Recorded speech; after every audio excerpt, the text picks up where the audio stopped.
नमस्कार, मैं धर्मवीर शुक्ला। साथियों, यह मेरा ऑफिशियल चैनल है जिस पर मैं आप सभी को पेंशन से जुड़ी हर जरूरी और अहम खबर देता हूं। अगर आपने अभी तक हमारे इस चैनल को सब्सक्राइब नहीं किया है तो पेंशन से जुड़ी हर जरूरी खबर पाने के लिए अभी इस चैनल को सब्सक्राइब करें। आज का दिन भारत के इतिहास में एक सुनहरे अक्षरों में दर्ज होने वाला है। लंबे इंतजार के बाद करोड़ों ईपीएस 95 पेंशन भोगियों के संघर्ष को आखिरकार उस मुकाम तक पहुंचते हुए देखा जा सकता है जिसका सपना वे दशकों से देख रहे थे। जी हां दोस्तों, ये वही ऐतिहासिक पल है जब उम्मीदों ने मुकाम पाया है। इस बार की होली सिर्फ रंगों और गुलाल तक सीमित नहीं रहेगी, बल्कि यह त्योहार देश के हर पेंशनर के घर में खुशहाली, सम्मान और आत्मसम्मान की मिठास घोलने वाला है। प्रधानमंत्री नरेंद्र मोदी के नेतृत्व और वित्त मंत्रालय की ओर से जो बड़ा फैसला लिया गया है उसने सरकार और पेंशन भोगियों के बीच चल रहे इस लंबे गतिरोध को खत्म कर दिया है। यह किसी एक व्यक्ति की जीत नहीं बल्कि उस जनसैलाब की अपार जीत है जिसने कमांडर अशोक रावत के नेतृत्व में न सिर्फ सड़कों पर उतरकर अपनी आवाज बुलंद की, बल्कि हर मंत्रालय, हर दफ्तर और हर उस गलियारे में दस्तक दी जहां कभी उनकी सुनवाई नहीं होती थी। सूत्रों के अनुसार कमांडर अशोक रावत की सभी प्रमुख मांगों पर मोहर लग चुकी है। अब पेंशनर्स को वह हक और वह सम्मान मिलने जा रहा है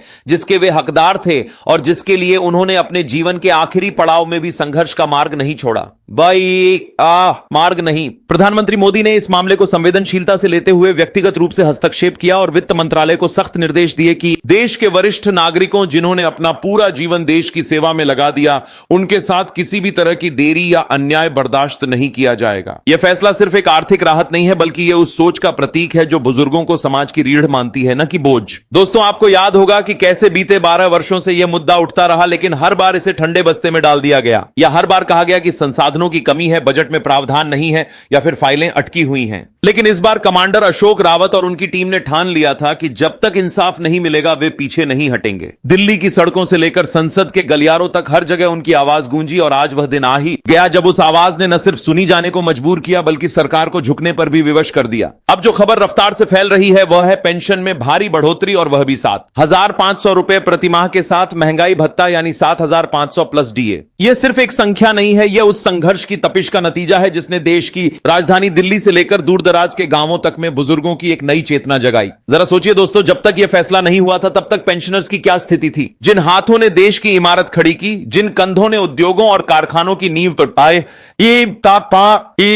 रखी उन्हीं हाथों को अपनी दवाइयों के लिए भी किसी और के सामने हाथ फैलाना पड़ता था। 1,000 रुपए की पेंशन जिसमें से आधी से ज्यादा दवाइयों में खर्च हो जाती थी, उससे घर का खर्च चलाना लगभग नामुमकिन था। यह वह दर्द था जो हर पेंशनर के दिल में छिपा था। लेकिन अब वह दौर खत्म हुआ। अब पेंशनर अपने घर के खर्चों के लिए, अपने इलाज के लिए किसी के सामने हाथ नहीं फैलाएंगे। यह उनके आत्मसम्मान की वापसी है, यह उनकी गरिमा की पुनर्स्थापना है। इस पूरे आंदोलन के केंद्र में रहे कमांडर अशोक रावत ने हमेशा कहा था कि यह लड़ाई सिर्फ पैसे की नहीं बल्कि उस सोच के खिलाफ है जो बुजुर्गों को सिर्फ एक आंकड़ा मानती है। उन्होंने इस बात को बार बार उजागर किया कि कैसे देश की नीति निर्माण की मेजों पर बैठे हुए लोग जो वातानुकूलित कमरों में फाइलें पलटते हैं कभी जमीन की हकीकत को नहीं समझ पाए और इन्होंने कभी यह महसूस नहीं किया कि जिस फाइल को वे देरी से उठा रहे हैं उस फाइल के पीछे एक इंसान की जिंदगी दांव पर लगी है। बार बार सरकारी तंत्र ने यही कोशिश की कि इस मांग को फंड की कमी, बजटीय घाटे और तकनीकी अड़चनों के जाल में फंसाकर खत्म कर दिया जाए, लेकिन इस बार ऐसा नहीं हुआ। इस बार पेंशनर्स ने अपनी एकता के दम पर यह साबित कर दिया कि जब सच्चाई और जनता साथ हो तो सत्ता की सारी ताकतें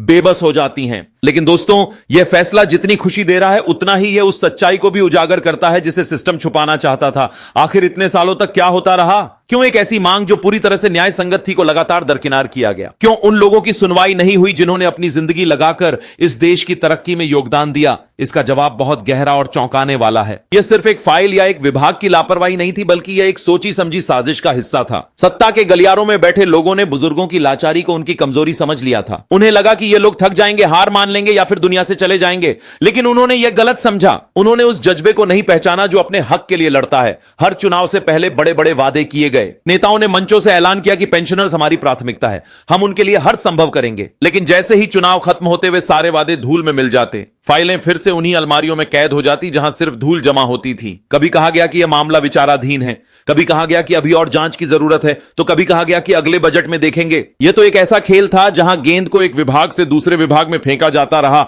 और पेंशनर इस फुटबॉल को देखते देखते थक गए। लेकिन सबसे दर्दनाक हिस्सा यह था कि न्याय की आखिरी उम्मीद यानी अदालतों में भी इस मामले को वह तवज्जो नहीं मिली जिसकी वह हकदार थी। तारीखों पर तारीखें मिलती रहीं और हर बार यही लगा कि शायद अब हो जाए, लेकिन हर बार निराशा हाथ लगी। यह लोकतंत्र के तीनों दोनों स्तंभों विधायिका, कार्यपालिका और न्यायपालिका के लिए एक कलंक की तरह है। जहां एक तरफ संसद में सवाल उठे लेकिन जवाब सिर्फ टालमटोल भरे मिले, वहीं दूसरी तरफ नीति बनाने वाली संस्थाओं ने इस मसले को अपनी प्राथमिकता सूची में सबसे नीचे रखा और अदालतों में जब मामला पहुंचा तो वहां भी कानूनी पेचीदगियों के चलते यह मामला सालों तक लटका रहा, जैसे पूरे तंत्र ने मिलकर एक चक्रव्यूह रच दिया हो जिसमें से निकलना बुजुर्गों के लिए नामुमकिन था। लेकिन इस चक्रव्यूह को भेदने के लिए कमांडर अशोक रावत ने एक ऐसी रणनीति बनाई जिसने हर दीवार को तोड़ दिया। उन्होंने संगठन की ताकत को समझा और इसे इस कदर मजबूत किया कि सरकार के पास झुकने के अलावा कोई चारा नहीं बचा। अब बात करते हैं उस सबसे बड़े सच की जिस पर पर्दा डाला गया था। यह मामला सिर्फ पेंशन बढ़ाने का नहीं था, यह उस करोड़ों रुपए के फंड का सवाल था जो ईपीएफओ के पास जमा था।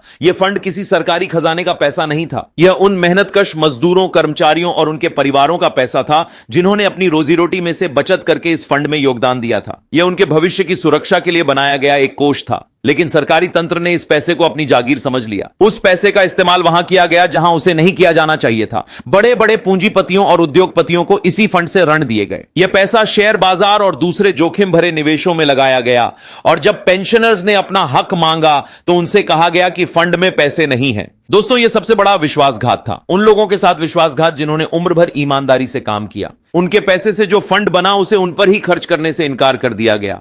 यह एक ऐसा आर्थिक अपराध था जिसकी जितनी निंदा की जाए कम है। लेकिन अब जब यह फैसला आया है तो यह उस काले अध्याय के खत्म होने का संकेत है। अब वह पैसा उनके पास लौट रहा है जिनका वह हक था। यह सिर्फ आर्थिक न्याय नहीं है, यह ऐतिहासिक न्याय है। यह साबित करता है कि सच्चाई को कितना भी दबाया जाए वह एक न एक दिन सामने आकर रहती है। अब जैसे जैसे यह खबर फैल रही है, दिल्ली के गलियारों से लेकर देश के कोने कोने में बसे पेंशनर्स के घरों तक हर तरफ सिर्फ एक ही गूंज है, 7,500 प्लस डीए। यह आंकड़ा अब एक सपना नहीं बल्कि हकीकत बन चुका है। यह उन लाखों करोड़ों बुजुर्गों के संघर्ष का प्रतीक है जिन्होंने कभी हार नहीं मानी। कमांडर अशोक रावत के एक इशारे पर जो जन सैलाब उमड़ा था, उसी जन सैलाब के दबाव के आगे वित्त मंत्रालय को अपनी तिजोरी के ताले खोलने पड़े। यह जीत हर उस इंसान की है जो धूप में खड़ा रहा, जिसने नारे लगाए, जिसने अपनी लाठी को मशाल बनाया और जिसने कमांडर अशोक रावत पर भरोसा जताया। प्रधानमंत्री नरेंद्र मोदी और वित्त मंत्रालय का यह फैसला आने वाले इतिहास में सुनहरे अक्षरों में लिखा जाएगा। यह एक मिसाल बनेगा कि कैसे एकता और संघर्ष के बल पर सबसे बड़ी से बड़ी ताकत को भी झुकाया जा सकता है। तो दोस्तों, आपको क्या लगता है? क्या इस बार सच में यह फैसला लागू होगा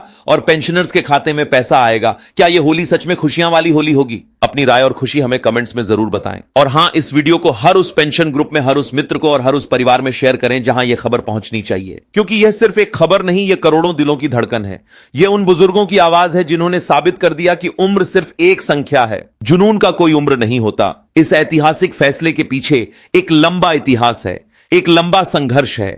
कई बार ऐसा लगा कि शायद अब उम्मीद खत्म हो गई, लेकिन हर बार कमांडर अशोक रावत और उनकी टीम ने पेंशनर्स में नई जान फूंक दी। उन्होंने उन्हें यह विश्वास दिलाया कि वे अकेले नहीं हैं, उनके साथ पूरा देश है। और आज वह विश्वास एक ठोस वास्तविकता में बदल गया है। अब सरकार ने भी यह मान लिया है कि पेंशनर्स की उपेक्षा करना अब संभव नहीं है। यह एक नए युग की शुरुआत है जहां हर पेंशनर सम्मान से जी सकेगा, बिना किसी आर्थिक चिंता के। यह जीत उन हजारों लाखों परिवारों की है जहां बुजुर्ग माता पिता अपने बच्चों पर बोझ न बनने की चिंता में रहते थे। अब वे चिंता खत्म हुई। अब वे अपने पोते पोतियों को खुशी से कुछ दे सकेंगे, अपने लिए दवाइयां ले सकेंगे और अपने शौक पूरे कर सकेंगे। यह सिर्फ पैसे की बात नहीं है, यह उनकी मानसिक शांति की बात है, यह उनकी आंखों में चमक लाने वाली खबर है। तो दोस्तों, आइए इस ऐतिहासिक पल का जश्न मनाएं। आइए उन सभी संघर्षशील पेंशनर्स को सलाम करें जिन्होंने हार नहीं मानी, और आइए कमांडर अशोक रावत और उनकी पूरी टीम को धन्यवाद कहें जिन्होंने इस मुहिम को अंजाम तक पहुंचाया। यह जीत उनकी है, यह जीत आपकी है, यह जीत हर उस इंसान की है जो न्याय में विश्वास रखता है। और हां, अगर आपको यह वीडियो पसंद आया हो तो चैनल को सब्सक्राइब करना ना भूलें, ताकि आपको ऐसी ही हर बड़ी और ताजा खबर सबसे पहले मिलती रहे। आपका एक लाइक और एक शेयर हजारों लोगों तक यह खुशखबरी पहुंचा सकता है। तो देर किस बात की, अभी इस वीडियो को शेयर करें और इस खुशी में शामिल हो।